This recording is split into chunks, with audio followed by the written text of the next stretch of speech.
Welcome to the Writer Reads, Mack and Me, an Odyssey. Book 3, Mack and Me, Arach. Chapter 3, On Landing. Cool or not, I found out just how much he needed me when the docs pulled me out of the med bay and sent me back to my quarters. It was no surprise to find Mack waiting in my room. Nope, no big surprise there. The big surprise was that the Arach leader was standing right next to him, along with two of his men who pulled me through the door as soon as it opened. This time I didn't freeze, but I didn't get out the door either.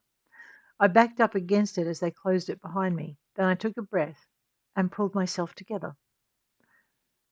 I have orders to rest, I said, shuddering as the Arach guards closed up tight on either side. Each one slid an arm between my back and the door and walked me forward. I was fine until one bent and brushed a petty pelt across my cheek. That was it.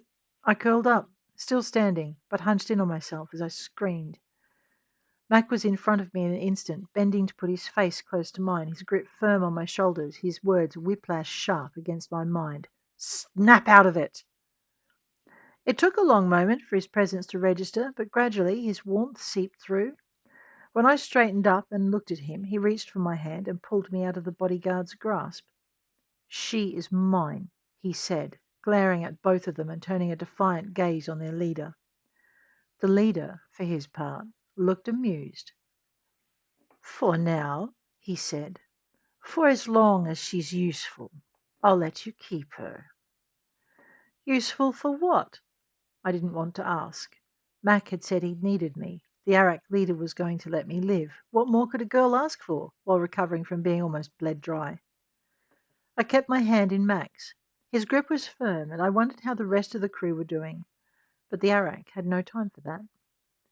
There is no time for rest, he said. I wanted to argue, but didn't. Mack's grip was suddenly tight. If I didn't know any better, I'd say he wanted me to be quiet. Usually, this was all the signal I needed to say something outrageous. Hell, it was almost mandatory. No wonder Mack was holding his breath. He was lucky I was so tired. I didn't argue with the Arach. I just leant into Mack's side instead. That seemed to satisfy the spider.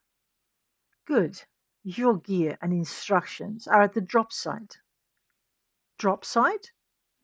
Mack's grip tightened, but it didn't help either of us. Whoever the spiders had on their teleports, they were good. Well, apart from the fact they dropped me in the middle of a security team, and apart from the fact there was no gear in sight. Yeah, apart from all that. I don't know how I wasn't shot the minute I materialized, or torn apart by what came after, because the operator must have tried to reverse the teleport straight away. I felt molecules tug apart and then snap back together, and then I was okay. Apart from all the guns pointed at me. Yeah, apart from all the guns leveled point blank in my direction, I was just dandy. Who are you? Why are you here? What do you want? Who sent you? Was that your gear we found? They'd found my gear. They asked a question so fast I didn't have time to answer. I'd open my mouth, and the next question would come sailing in from another direction. I'd turn my head, and guns would be raised. Finally, they got it, and one man stepped forward. Who are you? He asked. Not one word rang through the comnet, and I gasped. I did not like the Arach being in my head. There was no telling what he would do. I felt my face grow cold as I went pale with fear. The man in front of me looked over his shoulder. He saw nothing, so he scanned the surrounds. Again, nothing. When he turned back to me, he didn't look very impressed. I felt the Arach in my head. It wasn't very impressed either. What did you do? It asked, and I scowled. I'm not the one with the teleport, I snapped back. You tell me what went wrong. Took me a minute to realize I'd spoken out loud. The leader of the security team was staring at me, mouth open. Who are you talking to? He asked. And the Arach was gone. You're on your own until I say otherwise.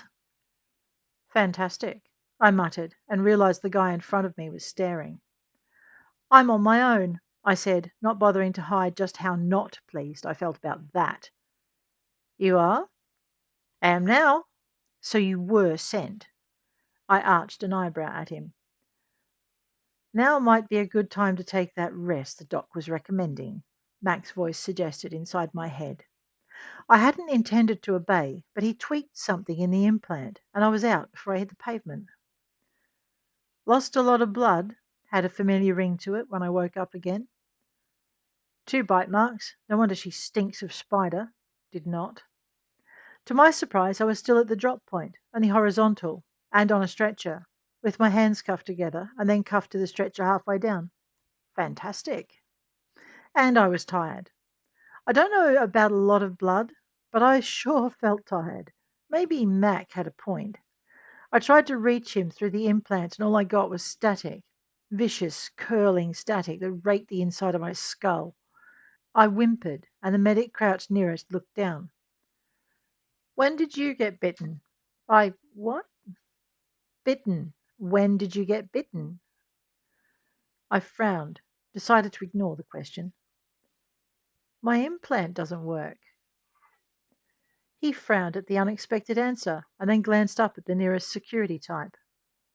Temporarily disabled it, he said, and the medic turned his attention back to me. The bite, he said. Not sure. And then I smiled, figuring with the implant out I could at least tell some of the truth. They boarded our ship and I doused one in kaff.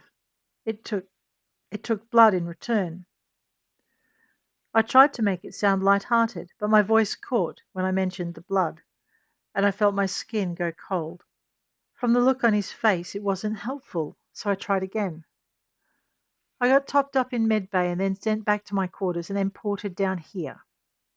Now I had their attention. You got ported. I nodded, trying to keep my eyes wide and innocent, which is a lot harder than it looks when all you want to do is sleep.